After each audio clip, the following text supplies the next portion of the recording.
Hello friends, તમારું સ્વાગત છે મારી ચેનલમાં। આજે આપણે બનાવીશું ગરમીઓમાં પીવાની મજા પડી જાય તેવી ઠંડી ફક્ત 2 જ મિનિટમાં તૈયાર થઈ જાય તેવી મસાલા સાથે સિકંજીની રેસીપી।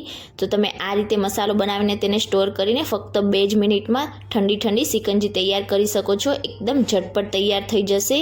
તો ચાલો બનાવીએ। રેસીપી સારી લાગે તો વિડીયોને લાઇક કરજો, વધારેમાં વધારે શેર કરજો અને ચેનલને સબસ્ક્રાઇબ કરીને બાજુમાં રહેલા બેલ આઇકન બટનને પ્રેસ કરજો એટલે નવી રેસીપીના નોટિફિકેશન આવશે। તો ચાલો બનાવીએ।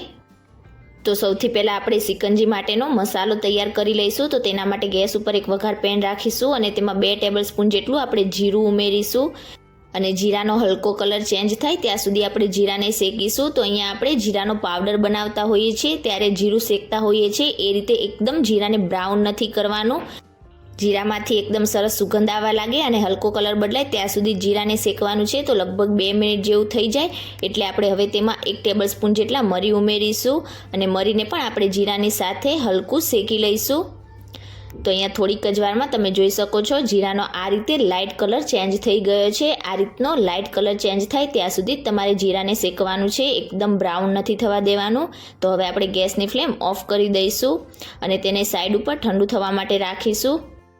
જીરું અને મરી બંને ઠંડુ થઈ જાય એટલે એક નાનું મિક્સર જાર લઈશું અને બંને વસ્તુને આપણે મિક્સર જારમાં ઉમેરીશું અને હવે તેમાં ફરીથી આપણે 2 ટેબલસ્પૂન જેટલું કાચું જીરું એડ કરીશું। તો અહીંયા તમારે મસાલો બનાવવા માટે શેકેલા જીરાનો અને કાચા જીરા બંનેનો ઉપયોગ કરવાનો છે। હવે તેમાં 1.5 ટેબલસ્પૂન જેટલું આપણે સંચર પાવડર ઉમેરીશું। તમે વધારે ઓછું જે રીતે મસાલો બનાવતા હોય એ રીતે ઉમેરવાનો અને હવે તેમાં 1 ટેબલસ્પૂન જેટલું આપણે રેગ્યુલર મીઠું ઉમેરીશું અને હવે ગળપણ માટે અહીંયા મેં આ રીતે જે નાની સાકર આવે છે તે લઈ લીધી છે। તો લગભગ અડધા કપ જેટલી મેં સાકર લીધી છે। ગળપણ તમને જે રીતનું વધારે ઓછું પસંદ હોય એ રીતે તમે લઈ શકો છો। હવે બધી વસ્તુને આપણે એકદમ સરસ ફાઇન પીસીને તૈયાર કરી લઈશું। તો અહીંયા તમે જોઈ શકો છો આ રીતે બધી વસ્તુને પીસીને મેં એકદમ ઝીણો પાવડર બનાવીને તૈયાર કરી લીધો છે।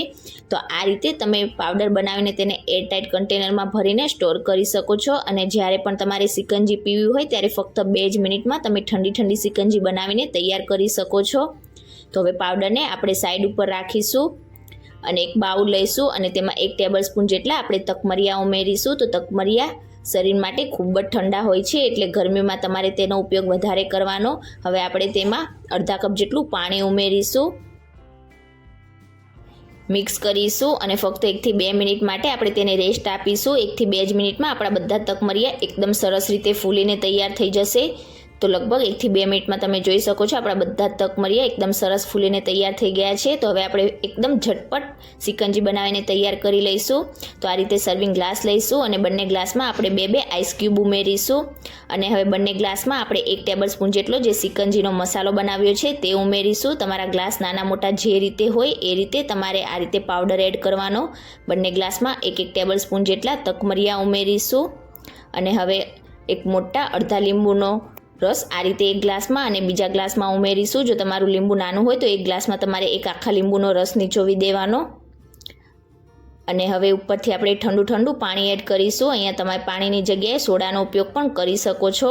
તો અહીંયા આપણે એકદમ ઠંડી સિકંજી સર્વ કરવા માટે તૈયાર છે। તમે ક્યારે આ રીતે ના બનાવી હોય તો એકવાર આ રીતે મસાલો બનાવીને સિકંજી જરૂરથી ટ્રાય કરજો અને આજની મારી રેસીપી તમને કેવી લાગી મને કમેન્ટ કરીને ચોક્કસથી જણાવજો।